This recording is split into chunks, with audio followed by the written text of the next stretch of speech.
Hello, friends. Welcome to Saga Thursday. I'm your host, Rodge, as always, back with another monthly edition here with Mr. Monty Lumen. How's it going, man?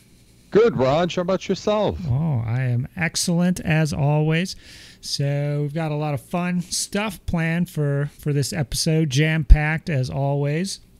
Talk a little Saga news, a little Q&A from last time, a little hobby, games. We got some advanced Saga tactics. The people are clamoring, demanding for Monty. Yes, they are. They need your knowledge, and you're going to give it to them, I hope. Ruh-roh. And after that, we've got the paint contest entries, which we'll take a look at, and then we will announce the winners of that contest, sponsored once again by War Hansa. So thanks to those guys. Monty, did you check out those models after the last episode? I did. They look awesome. Very nice mix. It's always good to have more options. I saw somebody even up on Facebook just within the last day or two saying, hey, here's the majors. Who else should I be looking for? So cool. They should be one of them. Absolutely. A lot of great figs, a lot of good Warlord options. You always need to maximize your Warlord options. So I actually use one of those in my warband, which I'm going to talk about a little later. But let's get into that Saga news. So this little piece I actually saw on the Saga Dark Ages Facebook group. So there was a screenshot of a text chat with Alex Buchel, who said there wasn't going to be a Saga book out this year. So it's got to be legit, right? Exactly. That's okay. So, that's okay. We can wait. Yeah, that's fine. I'm perfectly fine waiting myself. I'm digging into the Vikings right now and take it for what it's worth. That screenshot image, carefully captured, will have to tide us over until the next bit of Saga news is out there. So let's get into some Q&A from last time. So these are comments on our video from last time, and let's just get into these. So Lawrence Bateman, unit of heavy weapon warriors in the works, Vikings in the DVD, and time to lay down some paint, he says. And he actually had a contest entry, so that's Lawrence, who we were just admiring his Danax boys. Yeah, they looked awesome. So we'll get a look at those lads a little later. Mark Darling, fun episode, guys. Always hanging out for my Saga Thursday fix. Interesting comment regarding Age of Hannibal release and others. Medieval has to be the one and Samurai the other. I would say that is true as well. Those were the ones in the trailer, at least. I think that's where he's getting that. This one, I'm going to punt it over to you, Monty. I think you could lay some feedback for us. Okay. Austin Smith, great video as usual. Any chance of a discussion on the Crusader Peter the Hermit list, aka the meat grinder? Does it need a nerf? Is there a way of beating it? Apparently is quite devastating at the World Cup. Yeah. I mean, that's the reports we've heard. I will try to allay everyone's fears. Number one, I did hear that there will be a fix/nerf coming down the road in the next FAQ, and cool. It sounds like it's needed, because really what happens is with the right build, the warband just keeps generating dice and keeps generating attacks and shedding fatigue and dice, and it's just like self-perpetuating motion machine that just grinds up your whole army within three-ish turns. So the issue too is the fanatical pilgrims. So I wonder, you could take as many units. Will it just be one, or are those guys going to change? So it would be interesting. The ability to just keep feeding a Saga die onto your board for, what is it, each of those casualties just means they just keep coming for you and keep grinding you down. So there's one more question that touches on this too. I'll leave it for that. But I guess I would say is, if you are planning on running event, they do say up front that the legendary characters are not vetted, not heavily tested. And they're more for fun games and less so for events. So it'd probably be a good idea to just like say, hey, no legendaries, and you'll be fine. Yeah, I agree. If you run an event, just run it that way, and there won't be any issues. As far as playing against it, beating it, I don't I don't know how you'd really do that. I think the best you could do is maybe to avoid it and draw it out, but I just don't know. I don't know, Monty. I personally haven't played against it, so I can't. No. Really I've offer. never seen it. I've never seen it. And the things I've heard, like people, like once they're on you, it's just like there's nothing you can do. That it's just they keep dying, they keep feeding the board, dying, feeding the board, and it's like it'll just grind you up. So be cool. Don't do that to your friends. Or if you can't beat them, join them. Two Peter the Hermits go head to head. What happens? All right. Well, how about one Peter the Hermit, played by Monty Lumen, and maybe the Silver Fox lined up on the other side? See, yeah, little retribution. He's probably a little too tricky to let that one happen. But sure, we should do that. Definitely. Mm-hmm. Okay.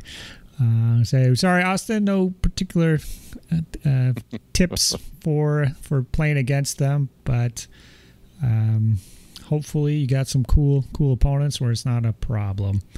So next up, we got Herkus Monte. Enjoyed the Saga Storm chat, he says. It looks like the ultimate Saga experience.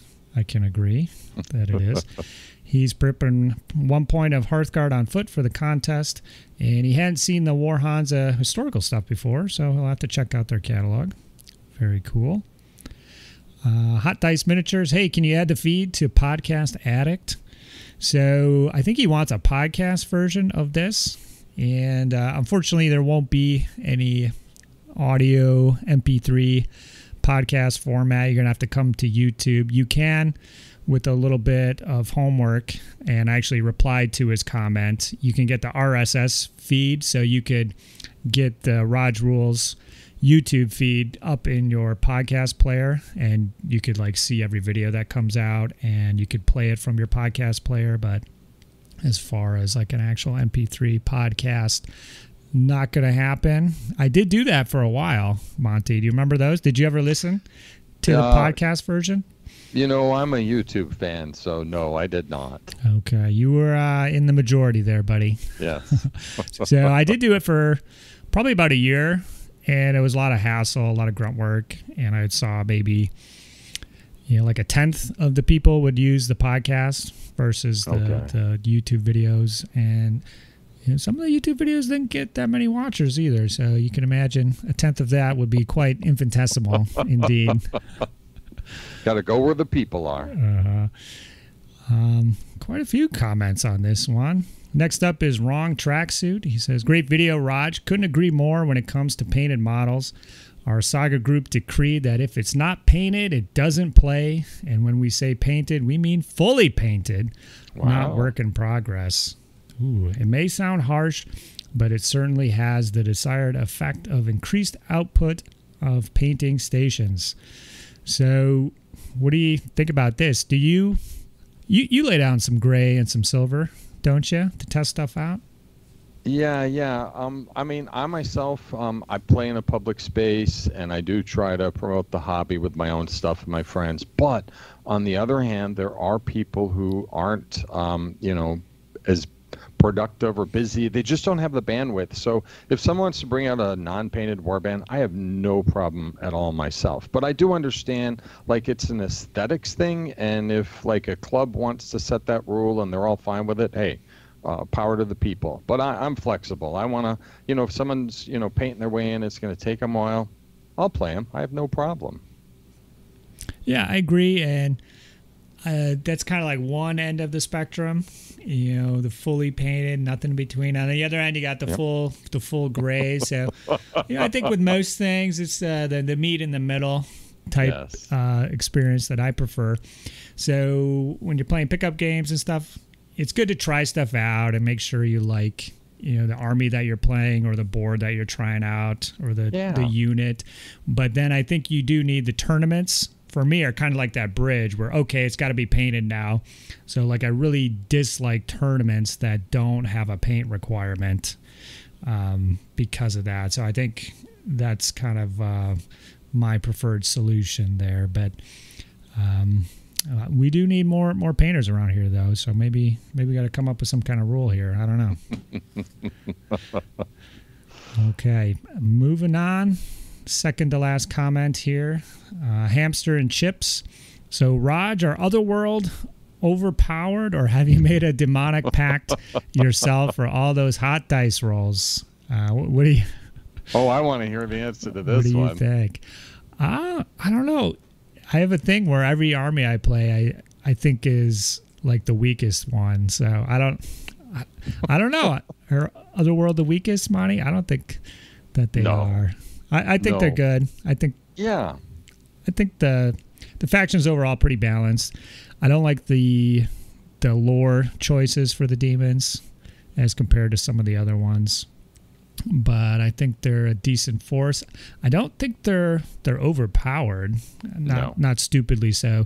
There's a lot of maneuver shenanigans you can do, but you can't really stack up the defense dice or attack dice in any fashion.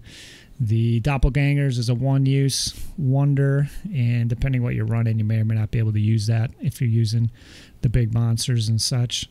So I've just made the demonic pact, I guess. If the other world's not overpowered, that must be it. So I think you have. You're doing quite well with them so far in our local tournaments, aren't you? Yeah, and I kind of hung them up for a while since we switched to Viking, but they'll be back. I think I'll bring them to Adepticon once again. And then this comment is rather timely. John Talby, are you guys going to Adepticon 2020? What Saga events would you recommend for someone coming from halfway around the world? So I have to assume that person coming from halfway around the world is you, John, and that is very awesome. So, yep. Monty, I think this is an easy question. I'll give it to you. Which Saga events would you recommend? Wow. So I know this is complicated. You're coming halfway around the world. As many as you can squeeze in might be the polite answer, and then what fits in with your flights. Is it okay if we share the perspective, schedule Thursday through Sunday, or no? I think that's fine. Yeah. I don't think the person who can authorize that is in this discussion with us. No. So it's a little bit tentative, and of course, John, make sure you double check the website for this. But right now, it's lining up to be Rodge, your Age of Magic on the Thursday, the Age of Viking doubles Friday, Age of Crusades Saturday, and Age of Viking Sunday. And of course, out of all of them, they're all good. But like Age of Vikings, I mean, who doesn't, if you're in the world of Saga, who doesn't have an Age of Viking army? So you got a nice range. If you can make all of them, that's great. If there's only a couple you can make, we'd love to see you out for whatever works for you. Absolutely. So all of them, all of them is the correct answer there, Monty. You got close, but I'll round it up. I'll give it to you. And so having a day off is nice at Adepticon, just to walk around and check out everything that's out there. So we won't begrudge you if you miss out one of the days, but there's plenty of evening activities as well in the Saga Hall. So that's a HQ for many of the lads, and you are welcome to stop on over there. If you decide to play other games during the day, you will still be able to get plenty of informal night Saga drinking action at ACON. That's right. Some of the best Saga there is, Night Saga. It goes on and on and on. I'm really looking forward to it this year. I'm gonna, as of this moment, I'm gonna play. I'm gonna do it all. Wow. Well, I do like Infinity, so one of those days will probably be Infinity. But 3 out of 4 Saga days. Yep. Usually that Sunday I take off, but I'm gonna try it. I'm gonna stick around, Monty. Oh, nice. You will not be disappointed. I think I'm in for 3 out of 4. I did, just to change thing up, I'm going to do a doubles event in Bolt Action, but 3 out of 4. Okay. Well, actually, I'm helping run one, so I guess technically play in 2 out of 4, participate in 3 out of 4. That is correct for me as well. Yeah, that's right. So we're going to have more details about the Adepticon stuff when it's ready. So please keep the private messages to yourself until that time. We cannot divulge anything further, gentlemen, as far as legendary units or mercenaries or anything like that. So just hold tight. So that was the Q&A from last time. thanks to everybody for commenting. It's fun to read the comments and talk about them on the show here. So, Monty, it's been a while since last time. I have hobby listed here on the agenda. Have you been busy, my man? Yeah, pretty busy. What is it? It's a combination of things. I mean, I have a paint room. It really helps, seriously. For anyone who doesn't have a dedicated space, having the dedicated space means I can sneak up here at any time. And so I've kind of knocked out a little bit for Age of Magic, and then really I'm starting to really sink my teeth into the Crusader Force. The Crusader Force, I've got all of the foot figures painted, and now onto the Hearthguard and the mounted Hearthguard and the mounted warriors. So that'll be slow because it's horses, but at least that's well underway. Mind if I pop in there? So what drew you to the Crusaders as a faction? It seems to be one of the more popular factions. Yeah. This go around. What exactly was pulling you in here? Be honest, friend. Well, okay, so I have to be honest. So I mean, the thing is, you remember I told you how I had someone who bought a lot of my Saga stuff, and part of that deal was I would paint up Crusaders for him. And when I saw they were Perry Crusaders, I was very excited because I've never painted Perry Crusaders. I painted other Perry stuff, but they're really like, after doing a lot of like gripping beasts and a lot of footsore, just tons of footsore, it's kind of a nice change up to like get the Perry, the finer, slightly smaller, maybe 25 millimeter kind stuff. Like a true. Yeah. Lots of character in those figures, and I'm like painting it and listening to some like Dark Age stuff or Crusader stuff. It's moving quickly. So that's but if like your real question is like, would I ever run the Crusaders? Oh, they're so versatile. You can run them on foot, Hearthguard heavy. You can run them mounted. I mean, there's just so many variations with that board. I think it's if you want to just pick one Age of Crusades faction, that's a super versatile, very broad universe for you to jump into. Cool. So how are those guys coming along then? Very, very nice. They're going quickly. The molds are really nice. I know, every once in a while you hear someone grumble about cleaning them up. These cleaned up a treat. There was really no issue at all. And it's really a nice big mix. So it's like the person that I'm painting this for did a little bit of thinking, and they can run them as under like almost all options. You want this, he's got it. You want that. And that's the way I like to paint my warbands. I like to have a lot of options right out of the gate, because I don't know exactly how I'm going to play them, and I actually have to go out there and try, and then eventually I'll winnow down to what I like. But I hate to go out I'm doing this right now with my other painting project is the Otherworld. I have Otherworld, but I have not a single flyer. So this last month I worked on bringing in a couple flying units so I can take advantage of that component of the board. And the one time that I got them out on the table, I was glad I did. I mean, that board really does. You really do want to have at least one or two flying units, as you well know. Absolutely. Cool. Yeah, and that's kind of the approach that I've been using here, is try to get all the options, Monty. All of them. Out the gate. Let's get them all. Yes. I thought I did that with my Romans, but when the Byzantines came out, I saw I was sorely lacking in the number of models. So I'd have to do another 12 to 16 to 24 of those little bastards to get a viable Byzantine force, in my opinion. So I'm a little miffed about that. But for my hobby side, I've been kind of two sides of the fork here. I'm getting some video and pics of the demons up. So there's been a couple videos already, and taking some high quality pictures as well. And it's got the commentary talking about the tips and the tricks and the techniques and stuff like that. So make sure to check those videos out. They're going to continue here. I've got like a bajillion units of those guys. So that's probably going to run for many weeks until I'm done there. But on the true hobby side, I've been assembling my new Eastern Heathens, is what I'm calling these guys. So I posted photos in the Saga Facebook group, the big one there, and they are a mix of your gripping beast, V&V miniatures. I got Brother Vinny's for some ladies, and I got a War Hansa model in there as well for a lady warlord. So I talked about this last time, but we had so much to talk about. I didn't really get into it that much. But so I'm going to run these as Vikings, Yams Vikings, Pagan Rus, and then Pagan Peoples and Pagan Raiders. By the end of it, maybe Eastern Horsemen would require some Cav models, or sorry, Eastern Princes at the end there. So this is looking to be just a big Viking project, and I'm so happy to have these models, Monty. When they arrived, I just thought to myself, why didn't I get these guys first? When I was putting together the Grippin Beast Yams Viking box. So I think everybody in our area we talked about it.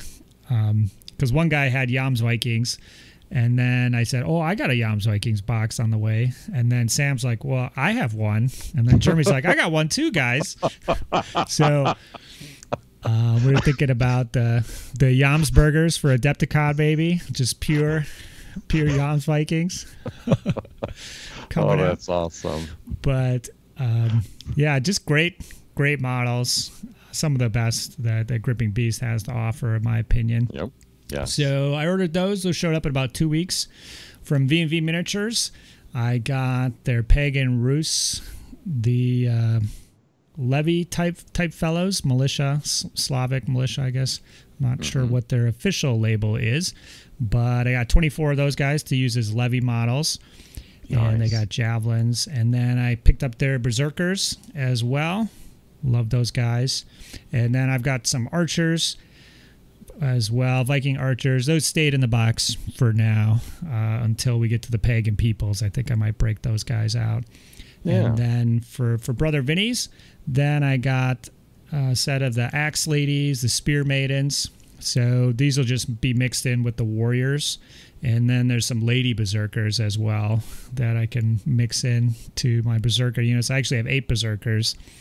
And then now that I'm thinking about it, I could actually do like a Norse scale variant as well, just using the Berserkers as the Hearth Guard. So maybe, I don't think their outfits are that different depending on the models that I choose. But if you wanted, you could just say these are like, more wild Eastern Vikings or something like that.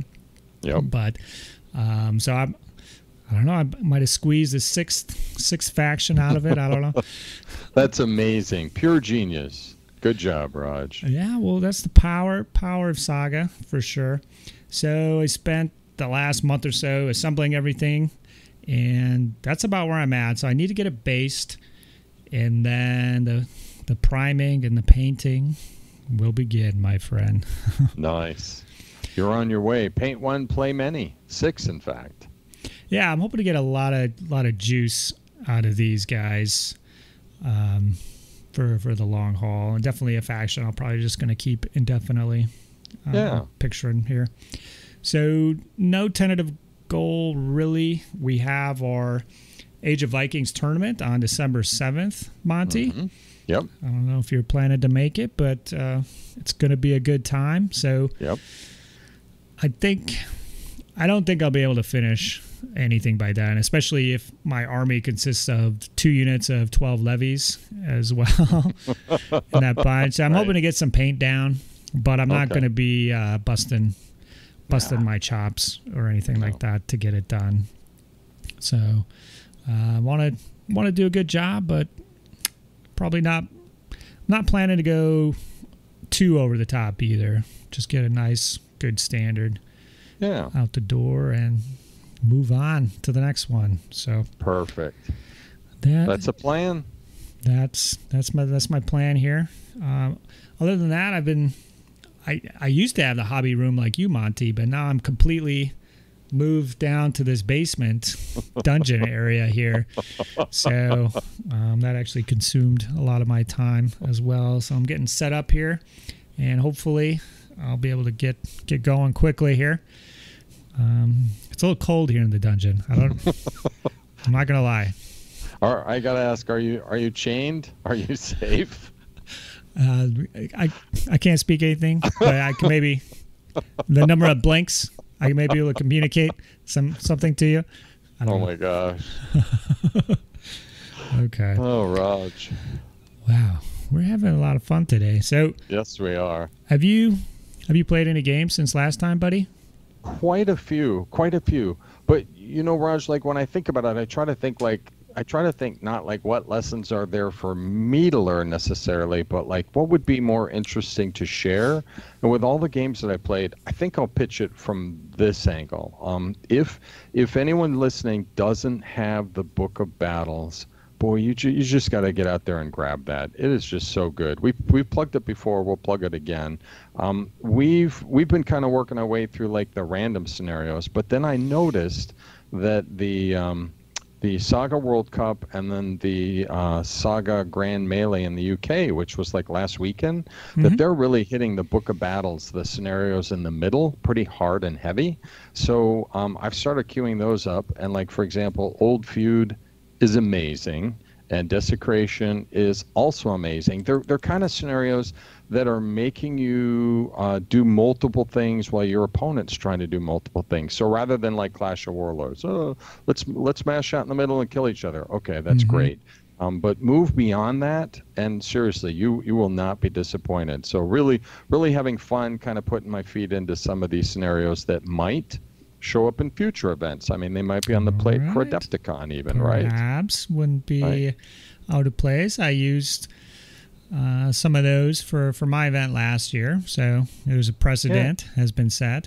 So for Old Feud, that's the one where you pick a challenger, correct? Yes. Is that right? Yes. So who picked first, and what did they pick, and then what did you pick? Yep. So my opponent picked a soldier, and I picked the brute. The brute? The soldier, yeah, the soldier, the consensus is, if you've ever seen the list, there's a pretty long list. And so what you try to do is find something that has a nice synergy with your war band. And then I should also mention, you kind of get this weird deployment where like your champion is in like this box, and then your army has to deploy in kind of an interesting way around it. And then the mission is, go protect your champion, kill his champion or her champion, and then if neither champion dies or both champion dies, then you fall back to massacre points. But if you get their champion or you lose yours and the other person doesn't, then that'll be the winner. And there's also a random chance for an early end of the game, which is kind of an interesting twist too. So so in my game, I will just go just a little bit deeper. Soldier is a great, like if you're the first player, that seems to be the one that everyone thinks is kind of like middle of the road, you know, powerful, safe, has all these abilities. But the brute was interesting because the brute just got 8 attacks, right? Right, 8 attacks, 5/5 armor, right, and he has a heavy weapon. Oh, and that's he's right. 5/5. Yes. So I had him, like I was running out of troops. It was a bloodbath. I was facing my friend's horde mounted army, which I'm learning to detest, right? It just has such muscle and speed, and he spreads out. So anyways, it's getting to the end, and I'm kind of leaving him out, and I'm not too worried because if he stays alive, he'll be able to kill enough figures that I'll win in any ties. Like if I keep mine alive and he keeps his alive, and I kill a bunch of figures, which I will do when he charges in on a heavy weapon armed guy dishing 8 hits. So he was kind of leery to even hit him, and time ran out. Turns out I think the game ended turn 5. We added it up. I think I just lost on slaughter points. It was almost a tie, but we keep having very close games. It was a good one, really a barn burner. Played it too safe, Monty. You got burned, son. Yeah, I did get burned, I guess. Maybe I should have had him lead the whole back. That's what the brute does, right? Lead from the front. Out front. Those darn horse, they're just, they're everywhere. So fast. Cool.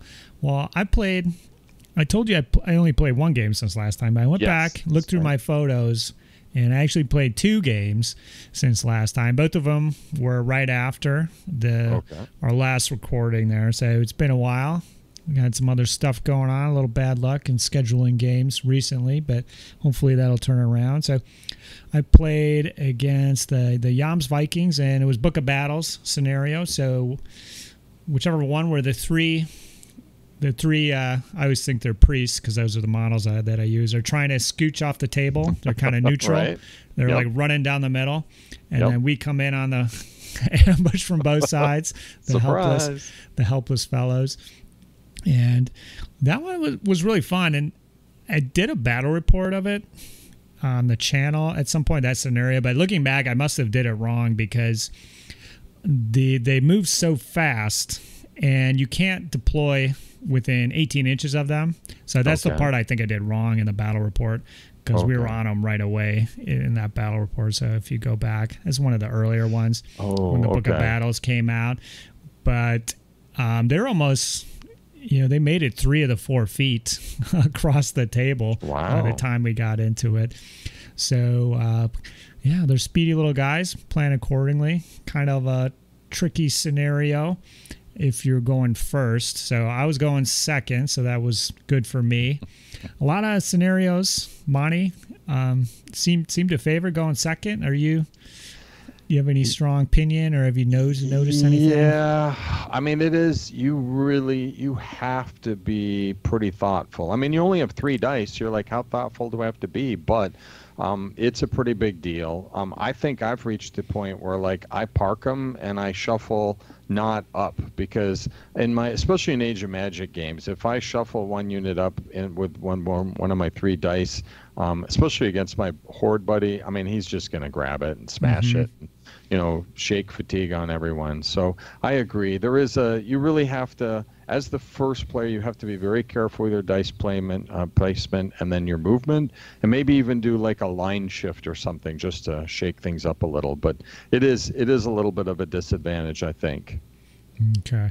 Yeah, I kind of agree like that. And I think when I'm looking at the scenarios for events and stuff, that's one thing I might be inclined to mix up or deviate slightly as a first player, give them a little buff or some kind of little detriment for the second player in those scenarios where I think it is a big advantage to go second. So for this one, though, going second's pretty nice because you get to get the last charge in there. All you got to do is win a combat and steal it. So I was playing against a newer player, so he lined up his last turn, and he had all abilities that I could just cancel and just give him Wrath.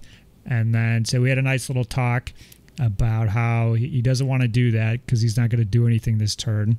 Yeah. So he switched to the activations mostly, and he got it. So he was actually up 2 objectives to 1, and all I had nearby were warrior units to claim it. So he ran in with his warlord and claimed the second objective that he got on the last turn. And I was like, if I don't roll any commons here or rares, like, you're going to win the game because I won't be able to activate my warriors.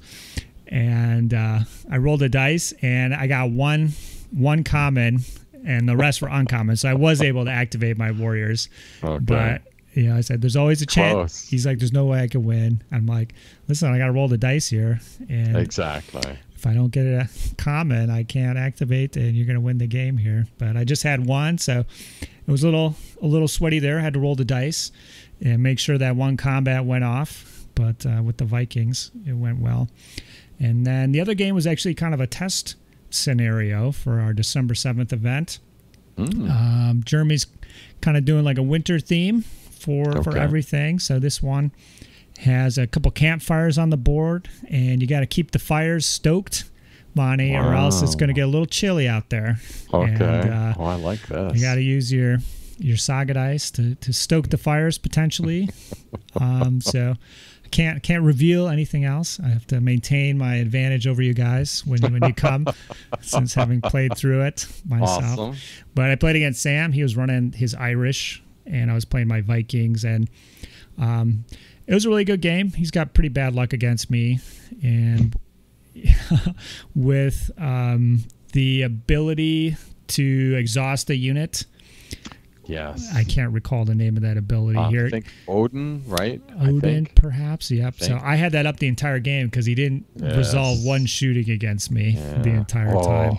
So it was a real bloodbath. And this was my first trial of actually, I think maybe I did a couple last time, but I was running the Warriors in 6-packs.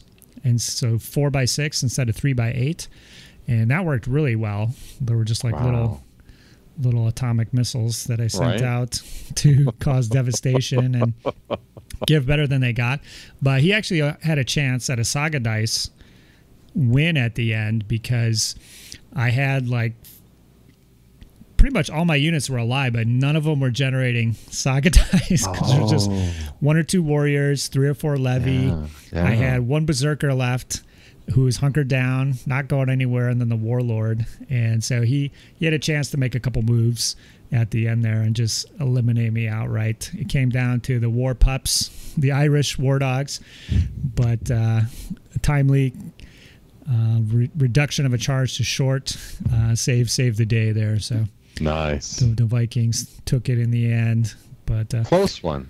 Yeah, pretty cool scenario. I definitely, when he gets it finalized, it was just kind of like a test run, so I'm not sure what he's going to do. But when the tournament happens, I'll post the scenarios up, so I don't know what else he's got, but I think it's definitely worth giving a shot in your neighborhood because it was pretty fun. So I think that's it for our games, Monty. So now we're going to get into some advanced Saga tactics. Ooh. So this is something I've been wanting to do for a while, but I thought it'd be helpful to have you here, Monty, and we can kind of go through it. And if there's questions, we can deal with those. And if you're following along at home, definitely comment below. So I've got a series of photos here, and Monty's got the photos. I got the photos. We're going to go through. So this is basically an explanation of casualty removal, how it works, some tips and tricks. I'm not going to get into the weird corner cases, and then also withdrawal from combat. Just how it works, tips and tricks. Not going to get into the weird stuff. But so Saga is a game where it's just these little micro decisions, Monty, that add up over the course of the game. If you're making the right decisions, it's just it's just another Andy Lyons victory. But if you make the wrong decisions, it's just another Joe Rogers defeat. You can't explain why it went wrong, but hopefully these little tips and tricks here will see you through. So, Monty, if you want to bring up that first photo. I got the first one up here. Okay, and so this is going to be the scene of our combat here. So we'll run through various examples here. So we've got the brave Roman Byzantine cavalry charging in here to some we'll call these Anglo-Saxon Hearthguard, perhaps Viking Hearthguard, whatever have you. And we got a couple maybe warrior units in the back here, just hunkered down. Actual type of units doesn't matter for our purposes here, really. But these are my lovely models to show off. So if you want to go to the next one, so this is kind of the back view, the backfield, and this is where a lot of our photos will take place. So you can see we've got we're going to have some fun here. So if you want to go to the next one, so removing casualties. So let's say that unit took 6 casualties.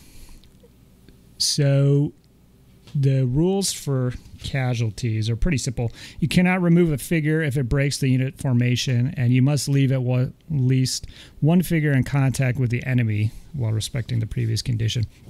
So this probably doesn't come up too often. It's just to let you guys know. But so leaving these 2 models, you could see, would be illegal because they're too far away from each other. Correct. So it's kind of weird that it says you cannot remove a figure if it breaks the formation. Well, formation isn't actually defined anywhere in the book, but throughout the game, whenever you're moving your models, they have to be within very short of each other. So I believe that's the intent there. So that's just a clarification point. So if you want to go to the next one, we're going to reset the scene there. Got our guys back up. Painstakingly placed the models back in formation. So many times, Monty, just to get it right. The things you do. Yes. So the next one is basically a little tip for fatigue removal. So I don't know if you want to bring that one up. It's got the Saga sticks down. So if the Byzantine cav charges in and they kill every single model, you remove the casualties one at a time, and you decide the order of that following the 2 rules we discussed. They cannot be in a legal formation, and you have to leave at least one guy in base contact. So the last model you remove will always be a guy who is in base contact. And a unit, if we jump to the fatigue section, how you get a fatigue, a unit destroyed within short causes a fatigue. So a unit is destroyed when the last model is removed. So removing the 7 other models does not matter. We could see that they were closer. They were within short for sure at the start of the combat. But this model is going to be the last one that's removed, and he is not within short of either of those friendly units, so they will not get a fatigue. So, did that make sense? Am I that makes missing perfect anything? sense. Nope, it's brilliant. It's surprising. A couple of quick thoughts. It's surprising how often in our friendly games like this will come up. Someone will be, they're just scooping them all up, and you can see them you're like, wait a minute, and I can kind of see the way they're sweeping all their figures so quickly. I'll be like, now remember, since you're dying to the man, which of your people who are touching one of my units, like you've done here, which one is to your best advantage to take away? And they're like, oh, I don't just measure from the unit. It's like, no, you measure from the last man. So that's the strategy of picking the one that inflicts the least worst harm on you. And I guess the other thing is, it's easy to do, right? People, the game's moving kind of fast, and someone loses, and they're still thinking about that terrible saves throw that, they blew, they didn't make any of their saves, and they just lift their guy. You're like, oh, wait, put him back down, because we need to do that little measurement here and see who's within short. And they're like, where was I? You know what I mean? So you do definitely want to put down your stick when you before you pick up that last man, to figure out who's within short. Anyway, absolutely. And this is kind of, when we have new guys, we just keep hammering this over and over because it's maybe not intuitive. Maybe going back to first edition, I don't remember how it worked exactly. I know I played it that if the whole unit was killed, I would just, if anybody was within, I would put the fatigue down on my guy. I don't know if that was right, but I can't go back and look, Monty. It's just going to confuse me. Nor can I. So these are the rules currently for Saga 2nd edition. So I'm probably going to have another video just about charging and these tips and tricks. So I'm not going to get too big into that, but that's why it's important, which models you contact and when you charge, and you can play around with that to kind of maximize these fatigue bombs. So one thing is, let's go to the next image here. Got it. We're reset. We're reset again, here, Monty. Meticulously. So it's the defender that removes their casualties first. So there's 2 things there. So the attacker can see what the defender does. If they have their own casualties, they can possibly see what they did and maybe gain some advantage. But there's actually a big advantage for the defender, because there are situations where if the attacker was wiped out, but the defender took some casualties, the defender could dictate where that fatigue bomb happens. So if we go to the next image, so I set up a unit of archers here for our purposes, because I just thought of this halfway through my demonstration. But let's say the Byzantine cavalry charged in and they killed 2 of the Saxons, but in turn they were completely wiped out. So the Saxon player could remove the 2 guys touching and leave that last guy in base. So he's followed his rules. So now when the Byzantine player removes his models, he has to remove that guy last, because he has to be touching.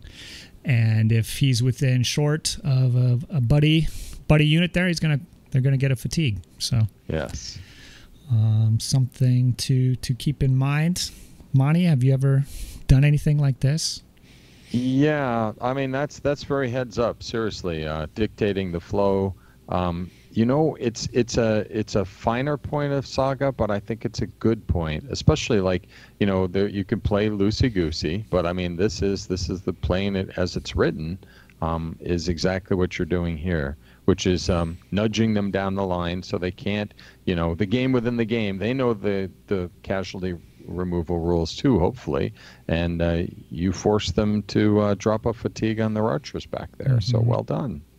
Yeah, so a lot of this is like impossible to plan, I will say, but these situations are going to come up when you play. So if you kind of know what potentially could happen, you might be able to set some of this stuff up to your advantage.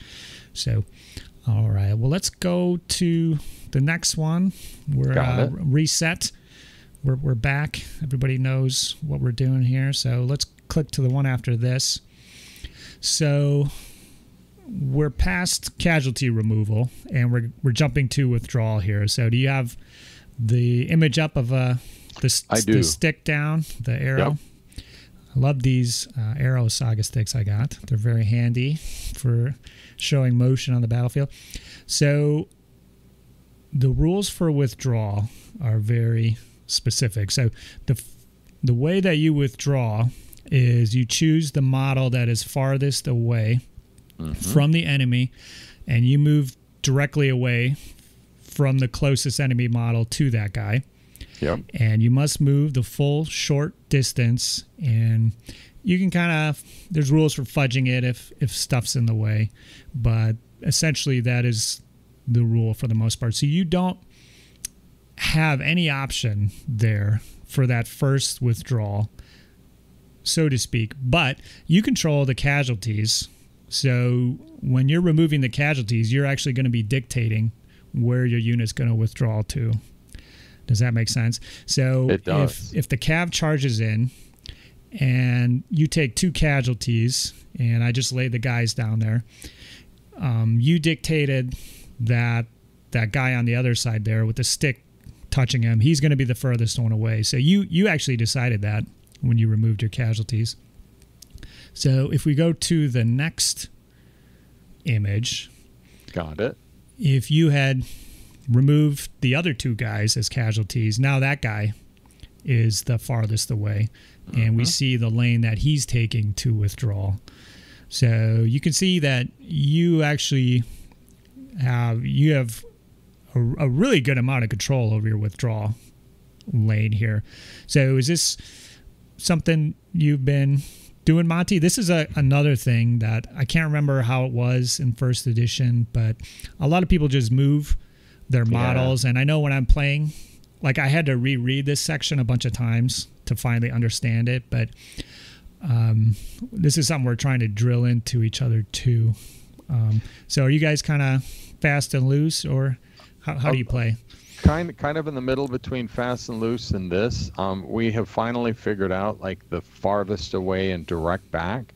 And then I think by extension, because we weren't reading closely enough, direct back, we were like saying everyone has to be direct back. But that's not in fact what it says.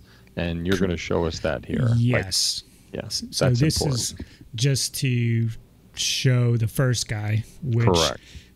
He always goes directly back from the closest. So you don't have control, but you decide who gets killed sometimes. So you'll be able to control that. So something to keep in mind. And if you're playing somebody, I'll explain this in the middle of the game to folks who don't know. So I think in our game at Age of Magic, I kind of explained it to you because I just finally grokked it recently. So it can matter where they're going to. So it's an important thing to keep in mind. So let's jump to the next one, and we're reset again. Yep, got it. And then I don't know what I have after this. We'll see. Oh, okay. So 3 guys get killed. Okay. Okay. I had to think about it for a second, what I was trying to explain here. So you've got the 4 Byzantines, and they charged in, and let's say they killed 3 of the warriors there. So you're looking at 5 Saxons, Monty. Is that what you have up? Yep, correct.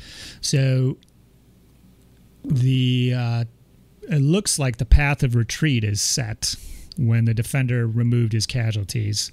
Correct. So we just talked about that. But in the previous example, that was with no Byzantine cavalry getting killed.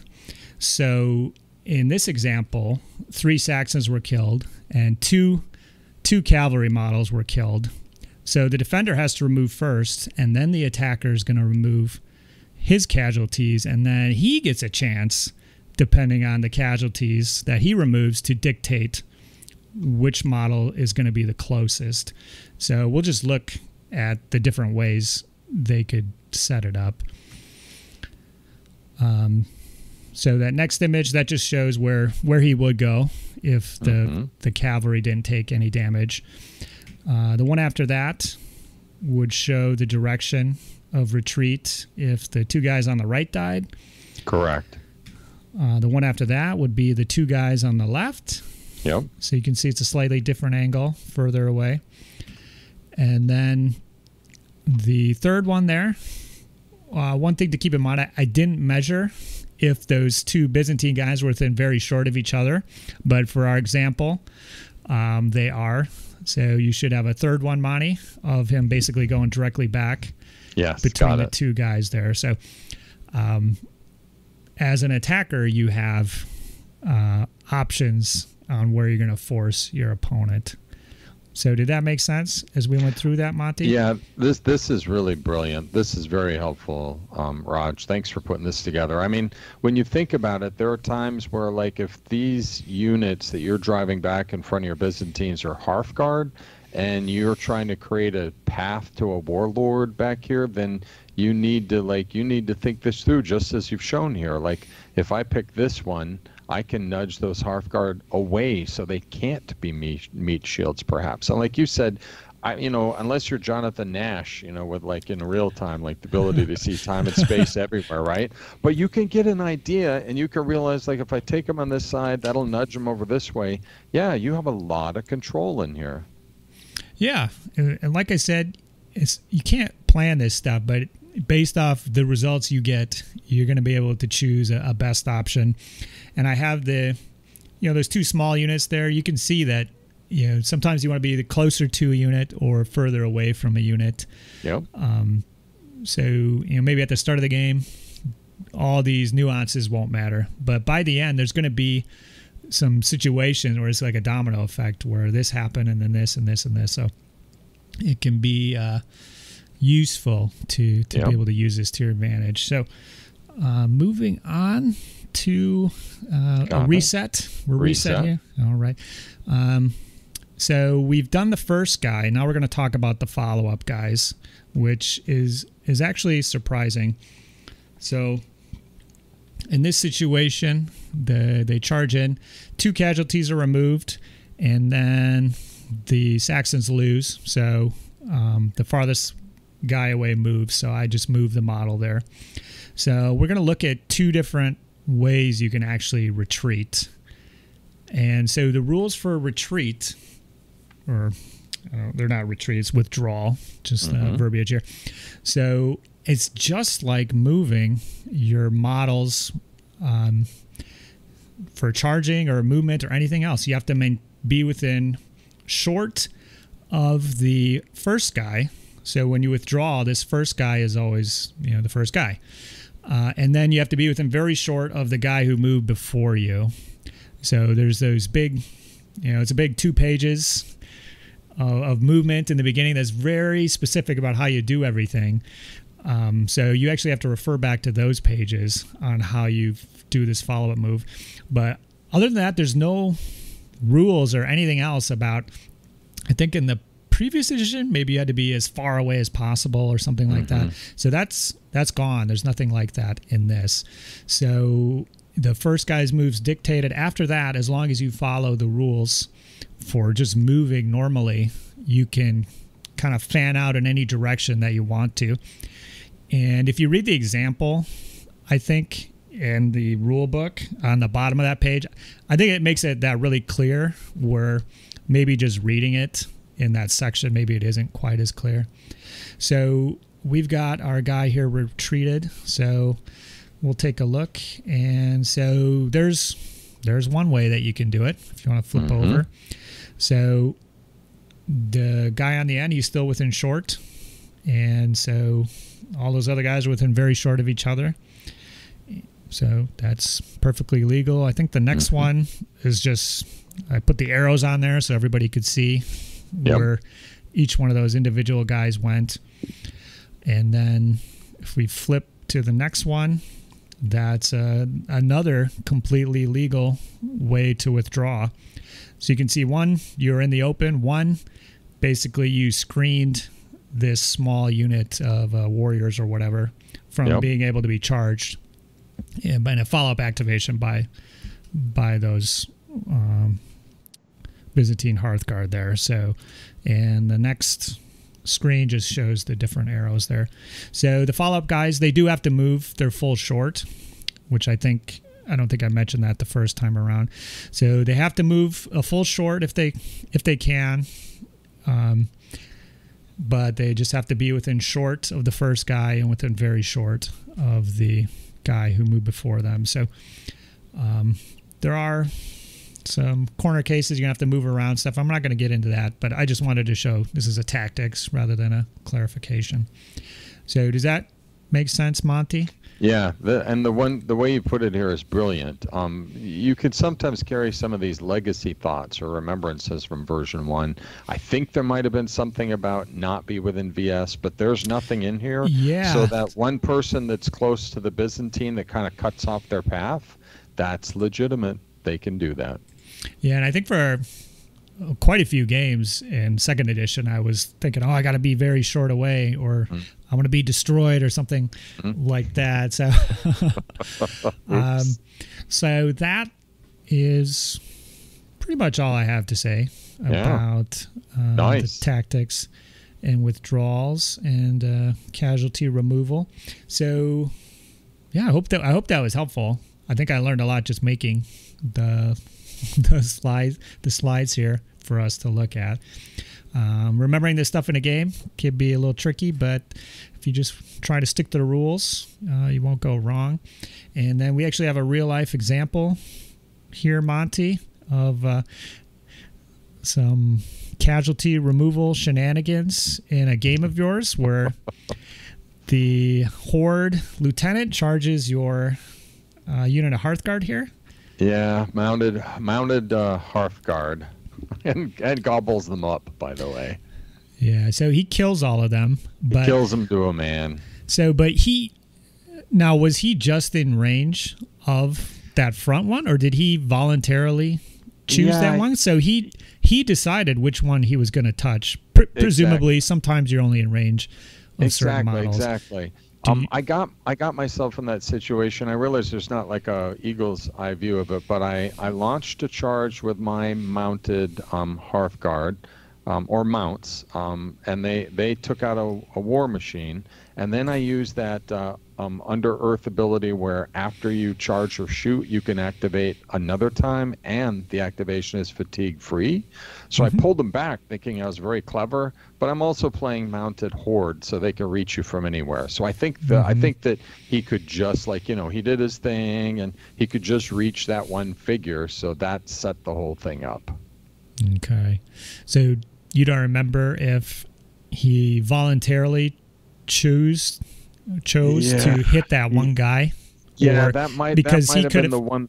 Yeah, you're right. If he could have picked someone else, it would change everything. Yeah, so he's a good player. So I don't know that he would do that, but presumably he could have made a mistake there by choosing that model. So it's been some weeks. So that just goes to show the rule in progress there. Save that fatigue on, was that a war machine right there? It was a war machine. I needed to take it out because he was just plinking me with it, and I was like, okay, I can go in and I'll run back and look at me, and yeah, well, that's great, except he's a mounted Horde player. So okay, cool. So yeah, I want to talk about in a future video about the charges, like I said, and maybe some shenanigans you can pull on the charge that kind of relate to these casualties and the direction of things. But we've gone on long enough. I think that's a topic for some other time. We shall see. That's about it for this time, but we do have the paint contest to wrap up here, Monty. So we've gotten numerous entries here. I think 6 entries, and they're all pretty good. Yes. And I'm really pleased with that because we've got some good looking units here. I think last time there might have been 5 or 6 entries, but a lot of them were just single models. So I think I'm happy with this result because I think people went the extra mile. Agree. And I wasn't sure we would get this many. So it was fun to look at all the models and the images of our grumpy faces and our happy faces, Monty. Now, I'm glad they played along. That was a lot of work. It was fun to look at those images, and unfortunately, it looks like our thumbs up or thumbs downs got cut off. We had a little technical snafu last time, so I had to use backup video footage, so we couldn't get the widescreen. Hopefully, this time we will be widescreen. You can see our little thumbs up and thumbs downs here. Right. But I like that concept. I like looking at pictures of myself with a stupid face. So that was a highlight of the contest, besides the excellent painted models here. So I just want to go through these entries real quick, take a look at them. And these are just in alphabetical order of the names of the person who sent them to me, as that is how I labeled them. So Alan, he got the award for most models painted, did 12 levy here. I believe these are Fireforge models. I think he said he wasn't happy with the actual quality of the models. They're the resin Fireforge. Oh, okay. So if you're looking through them, you can see some of the hands and stuff are kind of wonky. And he said there was little bubbles and stuff like that. But he did a great job on the bases and the paint jobs on these. These are very cool. Also wins the award for the... Well, I'm not going to give him the award for best backdrop. I got another one in mind for that, but it's a good backdrop. Very nice. Any comments on these guys, Monty? I like them, and I mean, it's kind of nice. Good painting can hide sometimes some of the sins of the figures themselves, like bubbles and issues with resins. Yeah. I don't see those because he's painted them so nicely that all I see is a nice unit of crossbowmen. After painting 50-plus War Games Factory models, I can concur with that statement. Ouch. Little side tangent. So Jeremy was looking at them, my War Games Factory guys, and he's like, "Did you paint the quilt design on that guy?" And I'm like, "Well, it had a quilt design, but it was too faint to actually be picked up. But it was just pronounced enough that you couldn't just ignore it. So yes, I had to basically hand paint a quilt design on those War Games Factory guys." Anyways, okay, moving on, we got Chris. He's got some lovely shield maidens for his Welsh, and this is a really clever idea. Using sort of proxy type rules in Saga. So actually, I haven't really seen much of that in the historical side, but this is a really cool idea. His Lady Welsh maidens, good basing on these as well. Some nice tartan type work. Variety of lady figs. And, looks nice. Very cool. Nice colors there. Monty, what color are your Welsh? Oh, man. Well, I did use a lot of greens and yellows and browns, so I see that kind of occurring here, greens and kind of like a yellowish brown. Nice. Looks good. And they're in rocky ground, I see, so that's perfect. Come get us. Yeah, it looks like a printout on the battlefield, which, hey, it works. Yes. Okay, moving up, we got Dom, and he said he's in it for the participation prize potential. He's not, doesn't think they're anything special. So these are the gripping beast, just the plastic. I guess Saxon guys, I believe. Or are they the Vikings? I don't know. They're very, very similar. Yeah, they are close. Yeah. So I think decent job on these guys for sure. Tabletop quality. They're not going to let you down. I like the beat up shields. Yes. They look good. I'm too scared to do weathering, Monty, on anything. Because you have to paint it up good first, and then you ruin it. I can't do it. It is hard. And you see people, it's not just shields, they'll do it on trousers and stuff, you know, mud them up, and it's like, man, you work so hard. But yeah, it's another level. Mm-hmm. All right. After that, we got JP. So I'm not sure what manufacturer these are. Monty, do you know? I think they are Gripping Beast. They might be their Western Mercenary Pack. I think I had these at one time. So they certainly are dynamic. Lots of variety there. Yeah, so he was doing these.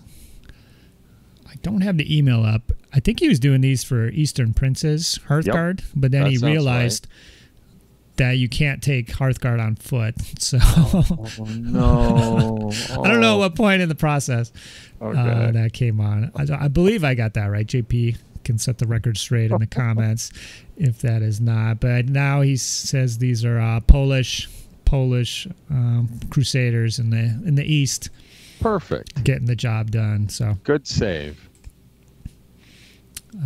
After that, we got Keith, who went above and beyond here with the horses, Monty. Yep. Too much. Lots of work. I wasn't expecting any horse flesh. And so he's got, these are the Gripping Beast, the Eastern Prince Hearthguard. Are these the Black Hoods? No, those are more I think skirmisher type lads. Exactly. These are, I think, the Druzina. I mean, they're okay. Anyways, they look nice. Yeah, I think in the first edition there was like a special unit that I was maybe thinking of that these guys may have been. But these are very cool models. And Keith said that he was planning on Little Big Men Shield transfers, but they didn't arrive in time by the end of the contest. So he did a design on the shield and took the pics, and they look really cool. I love the different colors on the models.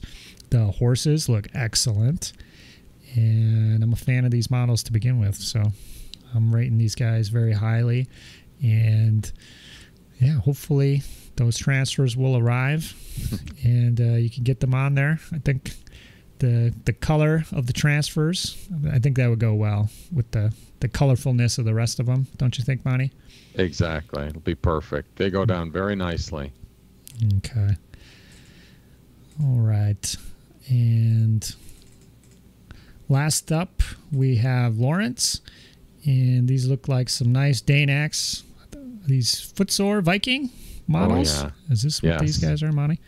So could be used in a number of factions here, but very good looking models here. I like the extra little designs on their tunics there, the little lines and stuff. That's something I definitely want to do on my Eastern Heathen project here, is to get into some more of that.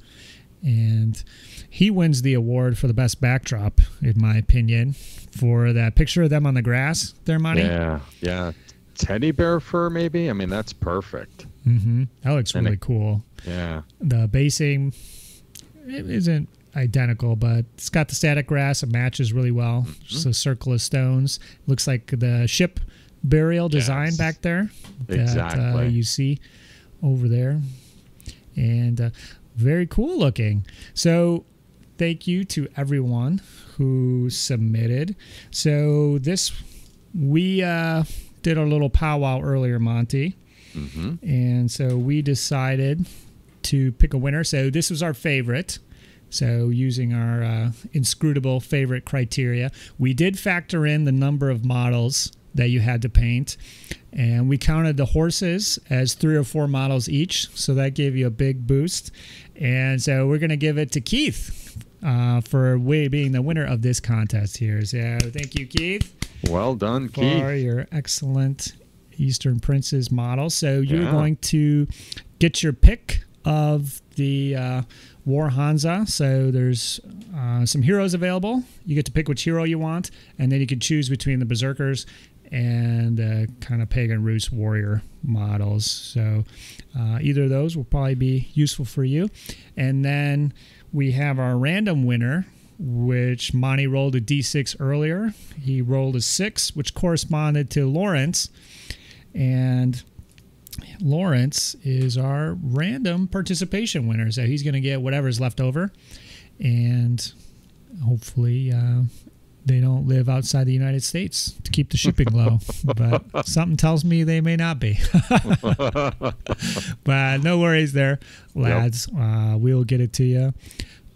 Over the year, the Saga THORSDAY channel has brought in tens of dollars, Monty. So we will have plenty of shipping funds available. And they may get exhausted here, but there's always next year. So anyways, thank you to everybody for participating, and hope you had as much fun participating as we did, judging everything. So we are going to do this again.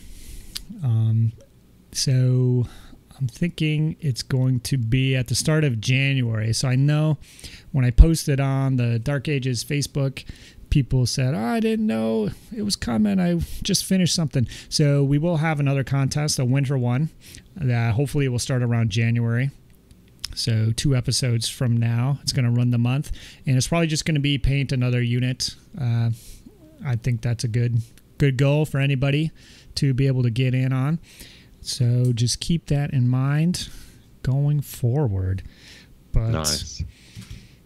I think this was a good episode, Monty. Yeah. What do you think?